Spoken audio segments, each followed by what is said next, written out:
윤석열 대통령이 이달 중순부터 미국 에이펙 정상회의와 영국, 프랑스 방문까지 이어지는 순방 일정을 소화했습니다. 윤 대통령을 지근거리에서 수행한 박진 외교부 장관 모시고 미영프 순방의 의미와 그 성과에 대해 들어보겠습니다. 어서 오십시오. 네, 박진입니다. 네, 안녕하세요. 아주 고된 일정을 마치고 돌아오셨는데 이렇게 자리해 주셔서 먼저 감사드립니다. 네, 감사합니다. 상당히 일정이 빡빡했습니다. 미국 방문 후에 귀국하시고 하루 만에 또 영국과 프랑스를 다녀오셨거든요. 네. 이렇게 일정이 빡빡했어야 하는 이유가 있었을까요? 네, 우선 미국은 그 에이펙 정상회의 금년 들어서 이제 30년째 하는 것입니다. 그리고 우리가 내년 내후년에는 에이펙 정상회의를 주최하는 주최국이 되어 있습니다. 그래서 지금 세계 경제가 여러 가지 어렵고 또 공급망이라든지 또는 또 디지털 무역이라든지 여러 가지 그 극복해야 될 과제들이 있기 때문에 에이펙 정상회의는 이번에 아주 중요한 의미를 가지고 있다 이렇게 보고요. 그다음에 영국의 그 국빈 방문은 뭐 1년에 한 번, 두 번 있을까 말까 한 그런 그 행사입니다. 그리고 찰스 3세 국왕이 즉위한 이후에 첫 번째 외국에 이제 국빈 방문을 하는 그런 케이스가 됐기 때문에 우리한테는 뭐 아주 중요한 한영 관계뿐만 아니라 앞으로 그 G7 국가들과의 관계를 긴밀히 하는 데 있어서도 아주 중요한 방문이었다 이렇게 생각이 되고 프랑스 파리는 이제 내일 엑스포 최종 투표가 있지 않습니까? 그래서 마지막에 그 실제 투표를 할 BI 대표들을 만나서 막판 그 유치전을 위해서 파리를 방문했던 것입니다. 이것이 전부 이어져 있기 때문에 아주 숨가쁜 그런 일정이 됐습니다. 예, 말씀하신 것처럼 정말 수많은 일정을 소화하셨는데 그 중에서도 특히나 가장 기억에 남는 순간 있으실 것 같거든요. 네, 우선 에이펙에서는 이제 회복력 있는 지속 가능한 미래 이렇게 큰 테마를 놓고 세계 많은 국가의 정상들이 참가를 했습니다. 중요한 것은 이제 디지털 경제 또 공급망 회복, 청정 에너지 전환 이런 주제들을 놓고 회의를 했는데요. 우리나라는 역시 이제 기후 위기를 극복하면서 청정 에너지를 전환하기 위한 이러한 기술들을 우리가 많이 가지고 있고 또 디지털 규범이나 거버넌스에 우리 한국이 제일 관심이 많기 때문에 세계 여러 나라들이 우리 한국의 정책에 대해서 또 많은 그 관심을 보였고 또 윤석열 대통령께서 우리가 그 에이펙을 창설한 국가이고 또 이런 글로벌 중추 국가로서 아태 지역의 자유평화 번영에 기여하는 그러한 역할을 해나가겠다라고 한 데 대해서 상당히 아주 많은 호응을 받았습니다. 그래서 앞으로 우리가 내년 내후년에 에이펙을 주최하는 입장에서 볼 때 이번 그 참석과 많은 국가들의 관심과 그 지지는 우리가 이 행사를 준비하는데 큰 기반이 되었다 이렇게 생각을 하고 있습니다. 예, 미국 에이펙 이야기 해주셨으니까요. 영국 국빈 방문 이야기도 좀 해보도록 하겠습니다. 앞서 말씀해주신 것처럼 영국 1년에 한 2번 정도만 국빈을 초청하는 것으로 알고 있는데 이번에 윤석열 대통령 영국 의회에서 최초로 한국 정상 최초죠 연설을 했고 또 방문 기간 이 걸그룹 블랙핑크가 대영 제국 훈장을 받기도 했거든요. 현지에서 분위기가 어땠는지 궁금해요. 네, 영국은 여러분 잘 아시다시피 뭐 해가 지지 않는 나라 대영 제국 이러한 그 역사를 가지고 있는 나라입니다. 노벨상 수상자도 많이 나왔고 또 아직도 그 입헌 군주제를 유지하고 있으면서 서구 여러 나라들의 이제 리더 역할을 하고 있는 그런 나라입니다. 이번에 그 글로벌 전략적 동반자 관계로 한영 관계를 이제 격상시키기로 한 것이 가장 큰 의미가 있다고 하겠습니다.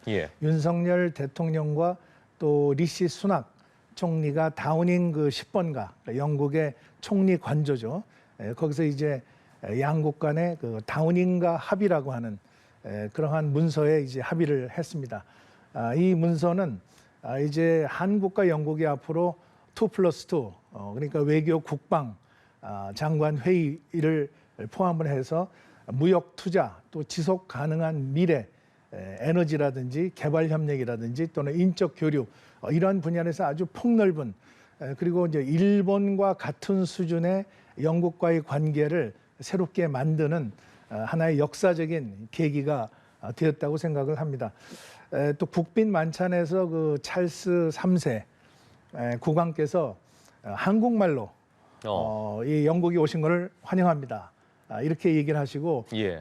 또 건배사도 위하여 하고 이제 전부 한국말로 이렇게 했습니다. 또 예. 윤동주 시인의 그 시를 인용을 했는데 한국이 이런 빠른 발전에도 불구하고 국가적인 정체성을 유지하는 것에 대해서 상당히 높게 평가하는 이제 그러한 의미로 저희들은 해석을 했습니다. 앞으로 그 한영 관계가 상당히 이제 긴밀해지고 또 양국 간의 아주 다양한 분야에서 파트너십이 강화될 것으로 이렇게 기대를 하고 있습니다. 예, 이렇게 반가운 소식들 와중에 북한이 정찰 위성을 발사를 했습니다. 현지에서 NSC가 소집이 됐는데 당시에 상당히 긴박하게 돌아갔을 것 같거든요.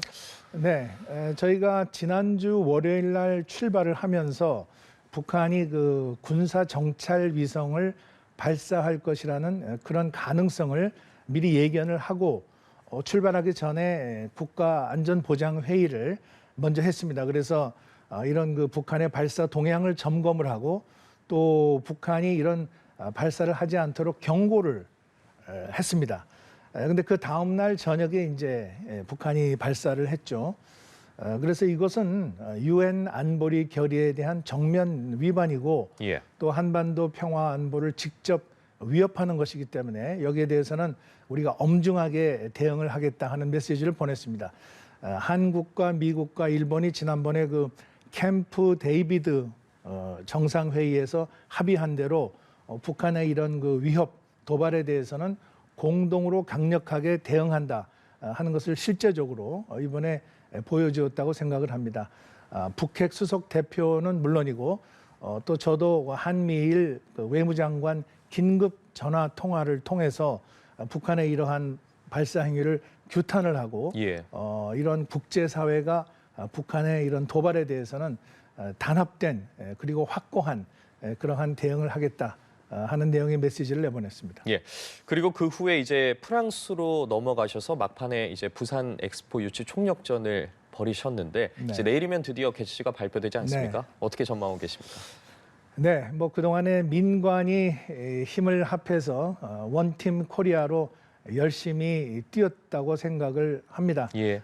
저희들이 그 유치를 위한 캠페인에 상대적으로 좀 늦게 본격적으로 뛰어든 것은 사실입니다만은 그동안에 많이 지지세가 상승이 됐고 이제 최후의 순간까지 최선을 다해서 유치전을 벌이면 우리에게 좋은 소식이 올 것으로 이렇게 기대를 하고 있습니다. 물론 이제 뚜껑을 열어봐야 알겠습니다만은 세계 많은 국가들이 왜 부산인가, 왜 한국이 이것을 주최를 하는가에 대해서 상당히 많은 이해를 하게 되고 또 많은 지지를 보내주고 있습니다. 우리는 이것을 하나의 어떤 일회성 이벤트가 아니고 대한민국이 그동안에 빨리 신속하게 발전해온 그 경험을 세계 그 개발도상국들과 같이 공유하고 또 특히 그 미래에 오는 이런 그 기후변화 위기라든지 또는 디지털 격차 해소를 하기 위해서 그와 같은 그 글로벌한 솔루션의 플랫폼을 제공한다는 그런 차원에서 이것이 하나의 커다란 세계사적인 의미를 가지는 문화 엑스포로 만들 것이다. 따라서 예. 그 참여하는 국가들이 모두 혜택을 입고 또 새로운 역사를 만들 수 있는 그러한 지구촌의 그 페스티벌 축제로 이것을 하겠다는 그러한 메시지를 많이 설명을 했고 또 많은 호응을 받고 있습니다. 예. 내일 좀 반가운 소식이 들려오기를 바라보도록 하겠습니다. 네. 이렇게 숨가쁜 일정을 마치고 돌아오셨는데 돌아오시자마자 다시 또 부산으로 향하셨어요. 예, 한중일 외교 그 장관 회담을 하셨는데 네. 자, 이 회담에서 한중일 정상회의 일자가 어느 정도 좀 구체화되지 않을까라는 의견이 있었는데 네. 결국에는 좀 가장 빠른 시기 정도로 정리가 됐거든요. 네. 파리에서 돌아오면서 인천공항에서 이제 환승을 하고 바로 부산으로 내려가서 예. 그 일본의 가미카와 요코 외무대신 그리고 중국의 왕이 부장과 한일중 삼국 외교장관 회의를 가졌습니다.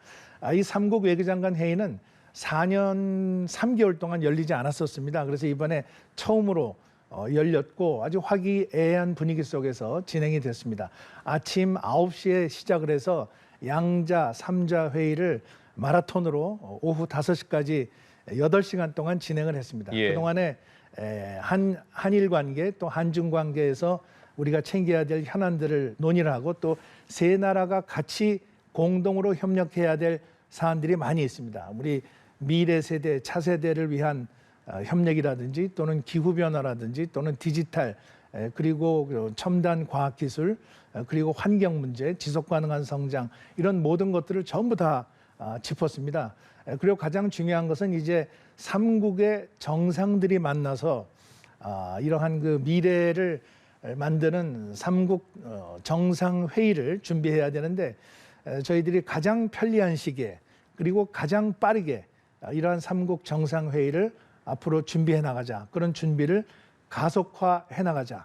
이런 데 합의를 했습니다. 예. 이제 한국이 의장국이기 때문에 앞으로 일본, 중국과 계속 협의를 하면서 날짜를 잡도록 그렇게 할 예정입니다. 예, 회의 내용 좀 살펴보면 왕이 중국 외교부장 일정 때문에 회의 후에 공동 기자회견과 이 만찬이 성사되지 않았던 일본 언론의 보도가 있었거든요. 이런 상황들에 대해서는 좀 어떻게 보셨나요? 저희가 아까 말씀드린 대로 예. 8시간 동안 마라톤 회의를 했기 때문에 예. 할 이야기들은 다 했습니다. 충분히 하고 왕이 부장하고는 작년에 8월에 제가 청도, 칭다오에서 만나서 오랜 시간 동안 회의를 했고 또 이번에도 2시간 동안 그 한중 관계 현안에 대해서 아주 심도 깊은 논의를 했습니다. 그리고 세 장관이 아주 그 우호적인 분위기 속에서 여러 가지 그 현안 문제들을 논의했기 때문에 거기에 뭐 부족하거나 아니면은 또 불충분한 그런 부분은 전혀 없었다 이렇게 생각을 하고 있습니다. 예. 그리고 한일 양자 회담도 진행을 하셨는데 최근 위안부 피해자 할머니들이 일본 정부 상대 소송에서 승소를 했습니다. 이에 대해서 일본 정부가 유감을 표했는데 앞으로 우리 정부의 대응 방향도 좀 궁금합니다. 네, 그 아시다시피 2015년에 그 한일 간의 위안부 합의가 있었고 우리 정부는 그 합의를 공식 합의로서 존중한다는 입장입니다. 지금 한국과 일본이 관계를 개선하고 있고 또 신뢰를 증진해 가면서 미래지향적인 파트너십을 만들어가고 있기 때문에 이제 그러한 차원에서 일본과 계속적으로 소통을 해나갈 예정입니다. 예. 그리고 어쨌든 내일 또 엑스포 개최지가 발표되기 때문에 마지막 질문으로 또 일본 정부가 부산 엑스포를 지지하기로 했다는 일본 언론 보도가 있었거든요. 이런 이야기가 나온 배경 어떻게 보세요? 네, 일본이 그 한국의 이런 엑스포 유치 노력에 대해서 아주 긍정적으로 호응을 해오고 있습니다. 그동안에 7번의 한일 정상회담이 있었고 예. 또 6번의 한일 외무장관 회의가 있었습니다. 이러한 그 관계 개선 과정을 통해서 한국과 일본 간의 신뢰가 쌓이면서 자연스럽게 이러한 우리의 엑스포 유치 노력에 대해서 일본이 긍정적으로 호응해 오고 있는 것이 아닌가 이렇게 생각을 합니다. 아시다시피 일본이 2025년에 오사카 엑스포를 주최하도록 돼 있습니다. 우리 그 바로 이웃 국가에서 하는 엑스포이기 때문에 한국도 뭐 적극적으로 참여를 할 생각이고요.